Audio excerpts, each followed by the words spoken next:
Yeah, look, I wasn't involved in last year, but I know that the team has come on leaps and bounds in what we're doing now, and we've shown that, and we've built so much throughout the last 12 months that I think, yeah, you can look back on it, but realistically, it's a completely different side, and we have way more belief and confidence in our abilities and our structure, and we are one unit, and I think that'll stand to us a lot this weekend in Cork.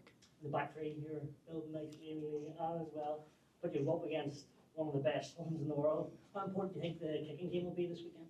Yeah, look, I think coming up against one of the best back three in the world is going to be great. Like, it's going to be a real test, and I think there's no better way to test yourself than playing against the best. And I think we're well capable of it. Our kicking game is obviously a big part of our game, and we've been working on that non-stop for the last few months. So I think it will stand to us, and they will have a good kicking game, which will get good battles, and hopefully we come out on the top of most of them. The final one for me, you're playing 15, you've played 12 and 10 before. What's your ideal position? Um, I'd take a green jersey any day as a position, left corner, back on the bench, anywhere. So I think just getting the chance to play different positions actually stands to me so much, because I know what the people in those other positions want from a 15 or from a 12 and from a 10, and I think it's all about helping each other, and it's not 1 to 15, it's 1 to 28, 1 to 30, 1 to 36 in the group.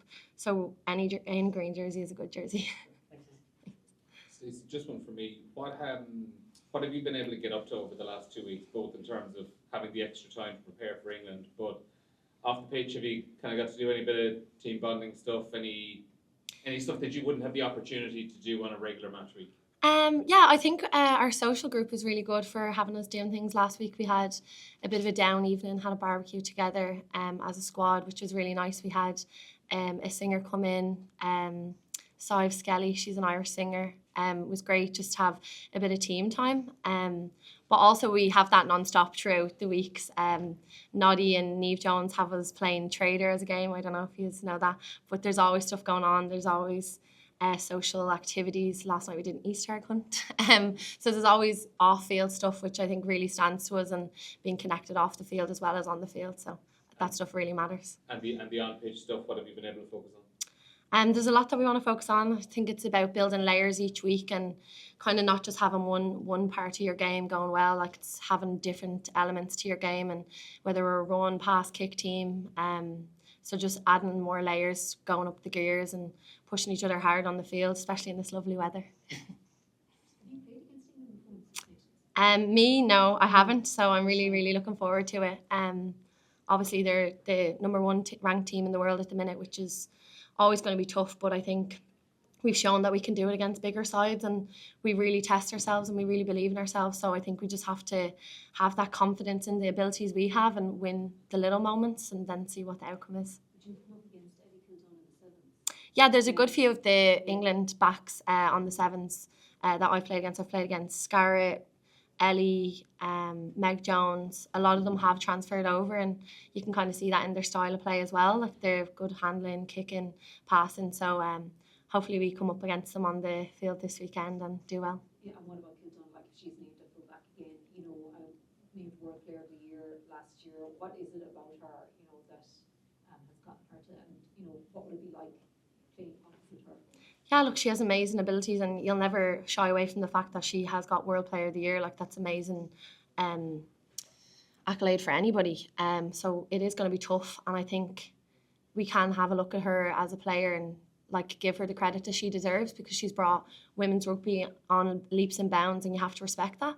I do think her team do a lot for her as well. So having that, it's not just a one-person game, and a lot has to come off for her to get her moments. As a 15, that's what I've learned. Like, you have to have a lot of patience before you get the ball. But I think if we just bring it back and focus on what we want to do as a squad, that's all that matters. And you shouldn't be afraid of the fact that who's standing next to you, because it's just 15 women v 15 women on that final whistle or on that starting whistle. And I think if we start how we want to go and we end how we want to go, that's all that matters.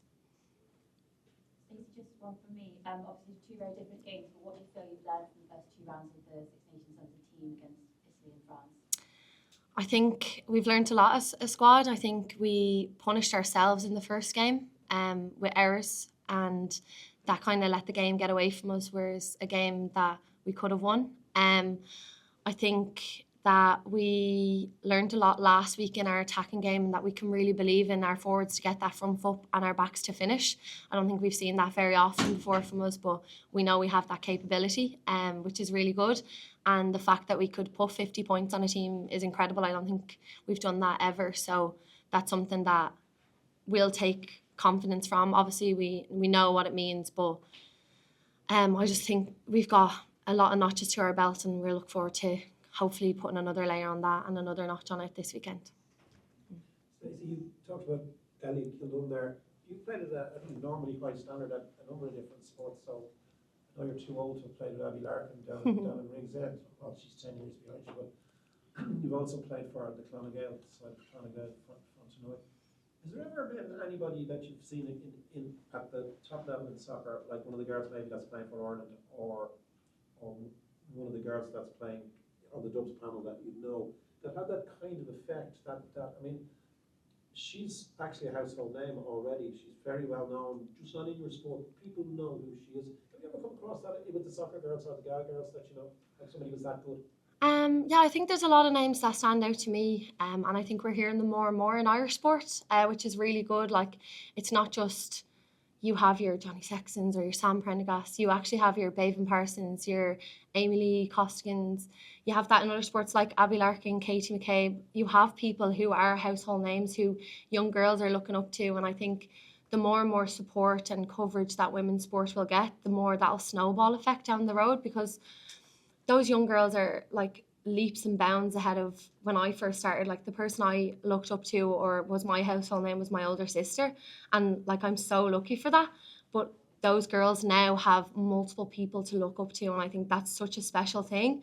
And the more we grow women's sport in Ireland as sport, it's not men or women's sport, it's just sport in general, like, you can really make a difference. And I think that's so good. Like, we've girls coming into the team who've started playing rugby when they're 6 years old. I started playing rugby when I was 16, 17 years old. Like, they're already 10 years ahead of me when they're first coming into a program like this. And I think, yes, you have your Ellie Kilduns and your Meg Jones, but I think in Ireland it's so special to see Irish women's sports people. And like, the more we can just get a hold of that and put names out there and see more of it, it's just going to snowball effect, and it's going to make Irish women's sports even more competitive and highly rated than it is already. I presume that was a reference to your sister Kim. Yeah. Yeah, okay.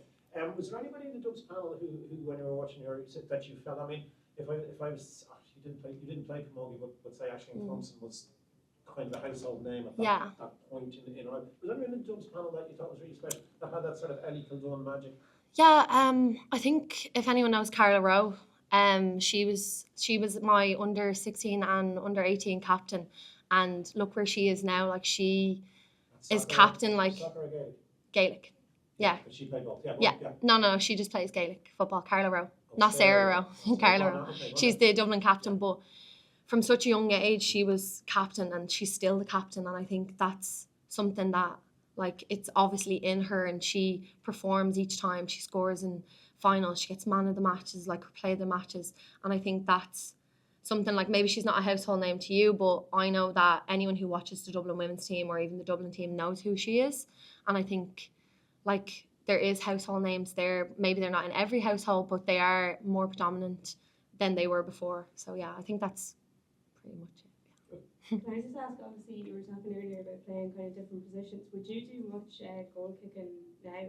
And obviously I know there is the versatility in there with Nicole and Dana, and there's different players who can, but like, do you do much with that at the minute? Yeah, I still goal kick. I do the kicking sessions with the girls. I might not do as many reps as they do. I do more fielding and our kicking sessions, but I think being a good goal kicker will make you a better kicker out of hand as well, so there's no harm. And then just in terms of that, obviously as well, Ford's got the opportunity when he wants to go 6-2 split up. There are those kind of options as well.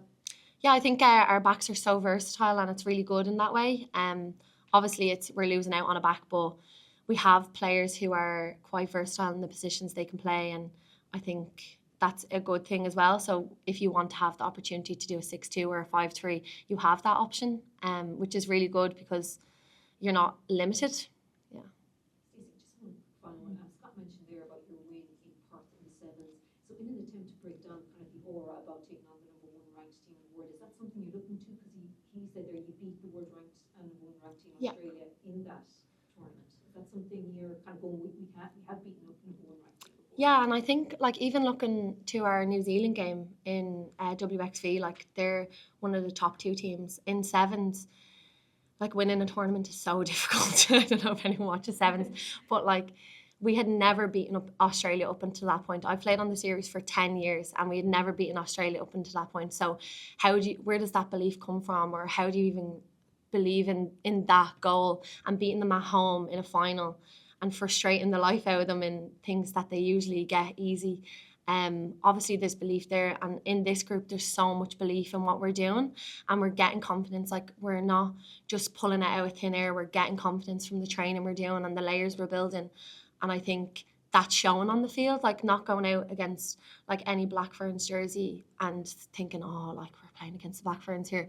Like we are Ireland, we are wearing in that green jersey, that is your coat of armour, and you're going out representing your country. Like there's no better feeling. And when you're doing it with a group of girls who are side by side, you know they'll put their body on the line for you. It's just so special. And when you're gaining the meters and getting the little wins or winning a line out or scrum, like that's just building and building confidence. And I think you can see that belief in the squad. So I don't think it's like fear in where someone is ranked, because we've come up the ranks now and hopefully we still keep going and pushing on, because there's no roof or there's no ceiling to this team, I don't think.